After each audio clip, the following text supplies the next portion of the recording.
Jangan lupa subscribe. Jangan lupa subscribe.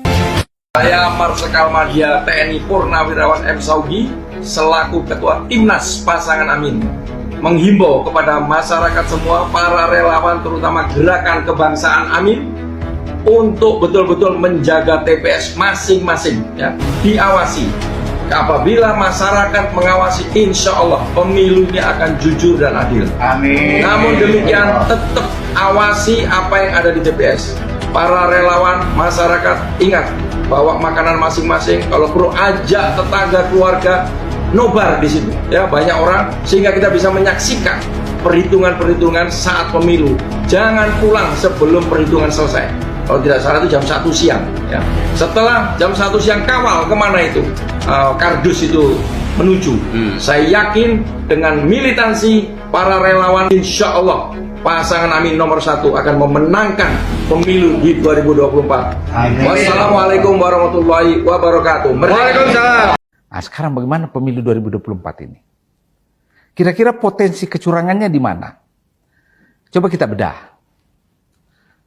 Tiap TPS itu kan 300 pemilih. Tiap TPS ya. Jumlah TPS pada 2024 ini nanti ini adalah 840.000. Satu TPS 300 pemilih, maka yang pertama yang harus diawasi adalah daftar pemilih yang ada di TPS itu. Berapa yang jumlah yang terdaftar? Dan berapa yang menggunakan hak pilihnya sampai penutupan TPS. Jangan sampai ada kesenjangan di situ, misalnya 300, tapi yang menggunakan hak pilihnya 225. Berarti ada 75 dong yang tidak menggunakan. Jangan sampai ditabulasi tetap 300. Berarti ada kecurangan 75 pemilih kan? Ini satu yang harus diawasi nih. Jumlah dengan aktual. Yang kedua, cara menghitung surat suara yang sah. Jangan sampai petugas TPS seenaknya saja mengatakan ini tidak sah. Hanya kebetulan yang dicoblos itu bukan partai favoritnya atau bukan calon yang diunggulkan. Kurang kayak lekukannya, ini kan manual semua ini. Ya tak? Itu harus diawasi baik-baik itu. Memperhatikan ketika surat suara dibuka itu dan dinyatakan sah atau tidak. Hati-hati. Harus penuh pengamatan detail di sini. Setelah itu, suara yang diakumulasikan harus dicatat baik-baik. TPS X di kelurahan Z, sekian hasilnya. Harus dipegang. Nah, setelah selesai dari TPS, kan langsung dibawa ke kecamatan kan? Disinilah potensi yang paling besar terjadi kecurangan. Jual beli suara. Kenapa? TPS kan 300 orang yang memilih. Pada saat dibawa ke PPK, Panitia Pemilihan Kecamatan, yang level kecamatan, kan sudah bisa puluhan TPS di situ kan? Atau katakanlah 100 TPS. Ya kan? Berarti jumlah pemilih yang dihitung 300 kali 100. Semakin banyak kan? Hati-hati. Sejumlah kasus di masa lalu, disinilah transaksi buying voter, membeli suara. Saling mengatur antara para calon. Biasanya itu. Kalau partai tertentu yang biasanya bermain dengan petugas atau penyelenggara pemilu. Dan sekali lagi, ini telah terbukti yang pemilu-pemilu sebelumnya, bahwa banyak kasus terjadi di level PPK. Setelah PPK, kan naik lagi kan ke kabupaten kota untuk menentukan siapa yang terpilih anggota DPRD kabupaten kota. Berarti semakin banyak lagi kan suara di situ, dan seterusnya sampai provinsi, kemudian provinsi ke nasional. Kalau kita lihat dari perhitungan suara TPS sampai pusat butuh waktu 1 bulan. potensi kecurangan dalam 1 bulan ini, jangankan 1 bulan, 5 menit atau 1 menit itu kecurangan bisa terjadi. Karena ini hanya masalah menggeser, mengubah angka kan? Dalam tabulasi. Harus hati-hati. Ada 1 bulan masa untuk memfinalkan perhitungan secara nasional. Dan itu bisa saja terjadi. Kecurangan itu. Kedua, yang kita khawatirkan ini serangan fajar pada hari pencoblosan. Tiba-tiba partai tertentu atau calon tertentu menyebar uang kan pada saat pemilih menuju TPS. Wah, ini luar biasa ini.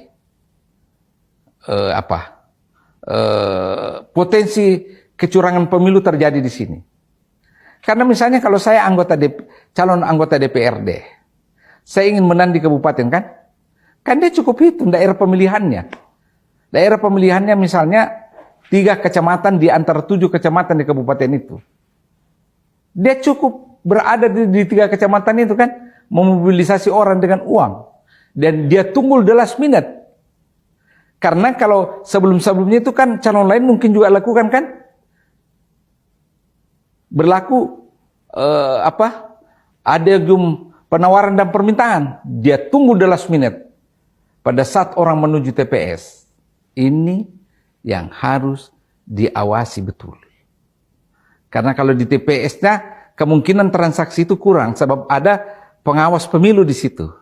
Kemudian ada pengawas dari lawannya.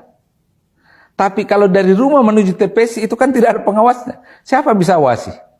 Ini yang harus kita semua prihatini. Berikutnya, gerakan memobilisasi aparat desa.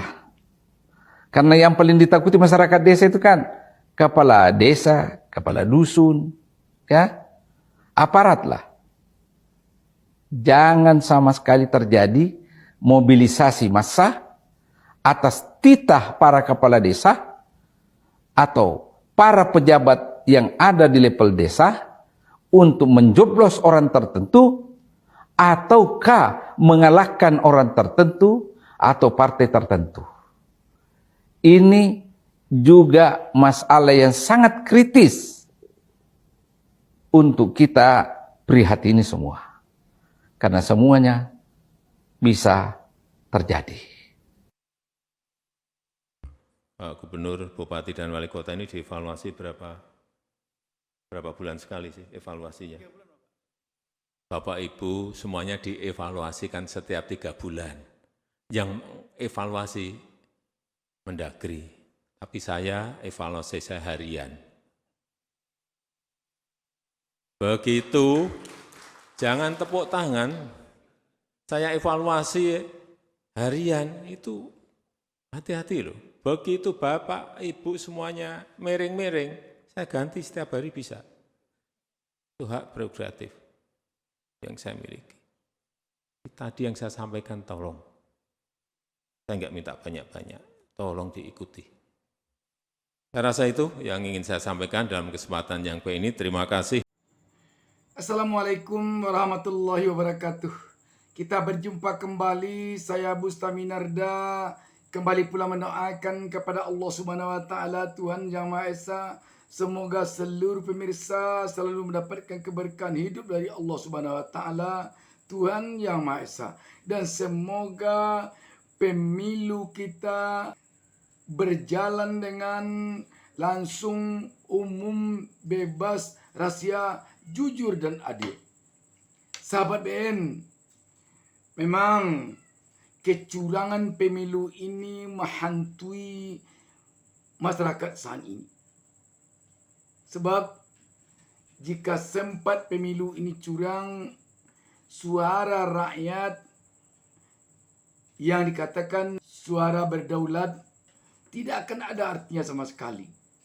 Pemilihan umum, apakah pilpres ataukah pileg, pemilu legislatif yang menghabiskan dana rakyat triliunan rupiah itu akan menjadi sia-sia.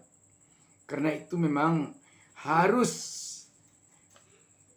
pemilu ini terhindar dari kecurangan. Untuk menghindarkan pemilu ini dari kecurangan, mau tak mau harus diikutsertakan rakyat untuk mengawasi jalannya penyelenggaraan pemilu ini. Kalau tidak ikut serta rakyat, kita pesimis. Pemilu ini akan bersih dari kecurangan. Apa yang disampaikan oleh Marsikal Madya TNI Purnawirawan Muhammad Saugi, Profesor Hamid Awaludin, benar sekali. Segala sesuatunya haruslah dipersiapkan agar jangan sampai ada peluang sedikit pun untuk melakukan kecurangan oleh pihak-pihak tertentu, oleh orang-orang tertentu. Benar apa yang dikatakan oleh M. Saugi, makanan bawa dari rumah masing-masing. Dan di sini Profesor Hamid Awaludin telah menjelaskan titik-titik rawan kecurangan. Ini perlu dijaga titik-titik rawan kecurangan yang disampaikan oleh Profesor Hamid Awaludin ini. Sahabat BN, kecurangan pemilu inilah sekarang ini yang sangat menghantui rakyat. Apalagi kita melihat penekanan Presiden Joko Widodo kepada para penjabat, gubernur, bupati, wali kota beberapa waktu lalu. Kalau Mendagri mengevaluasi mereka ini 1 kali 3 bulan, Presiden Jokowi mengatakan mengevaluasi mereka ini setiap hari. Kapan saja penjabat gubernur, bupati, wali kota ini dilihat oleh Presiden miring-miring, dia berhak mengganti kapan saja. Itu katanya hak prerogatif dia. Kita kan tidak tahu sekarang miring-miring yang dimaksudkan Presiden ini apa maknanya oleh para PJ, gubernur, bupati, wali kota ini, kita tidak paham. Sebab sekarang ini di Pilpres, anak kandung Presiden Jokowi ini maju, Gibran Rakabuming Raka sebagai cawapres. Di partai anak kandung Presiden Jokowi ini sekarang menjadi ketua umum salah satu partai. Siapa yang bisa menjamin bahwa Presiden Joko Widodo akan bisa menahan hatinya untuk tidak mempergunakan kekuasaannya untuk mendorong memenangkan anaknya di Pilpres dan anaknya di pemilu legislatif? Siapa yang bisa menjamin? Sekarang saja kita telah melihat bertebarannya spanduk-spanduk, baliho-baliho di partai yang diketuai anaknya itu, foto Pak Presiden Jokowi ini bersama anaknya. Salah tentu tidak salah, tetapi mungkin di etikanya agak menggelikan. Tetapi itu telah bersebar. Karena itu, rakyatlah yang harus mengawasi penyelenggaraan pemilu ini. Mulai dari mengawasi tahapan-tahapan penyelenggaraan pemilu sampai kepada mengawasi pencoblosan di TPS, sampai mengawasi penghitungan suara, mengawasi jalannya kotak suara kardus ini, sampai kepada mengawasi pengumuman nanti. Kalau sudah diumumkan, jika ditemukan kecurangan dan dilakukan gugatan ke MK, kita merasa pesimis. Di MK itu dengan kondisi posisi hakim MK seperti sekarang, akan bisa didapatkan rasa keadilan oleh si penggugat. Sebab sampai sekarang Anwar Usman, adik iparnya Presiden Jokowi, pamannya Gibran dan Kaisang masih menjadi hakim di sana. Dan dia tentu saja punya teman-teman sesama hakim yang pro dia. Siapa yang bisa menjamin bahwa Anwar Usman dan kawan-kawannya nanti tidak akan turut campur mempengaruhi putusan gugatan MK itu? Siapa yang bisa jamin? Karenanya, upaya yang perlu dilakukan oleh rakyat bersama-sama dengan tim sukses, relawan, peserta kontestasi politik, Pilpres maupun Pileg pemilu legislatif ini adalah upaya menjelang suara ini diumumkan. Kalau pengumuman sudah dilakukan oleh KPU, itu akan sulit mengubahnya walaupun nanti sampai ke MK. Demikian, wassalamualaikum warahmatullahi wabarakatuh.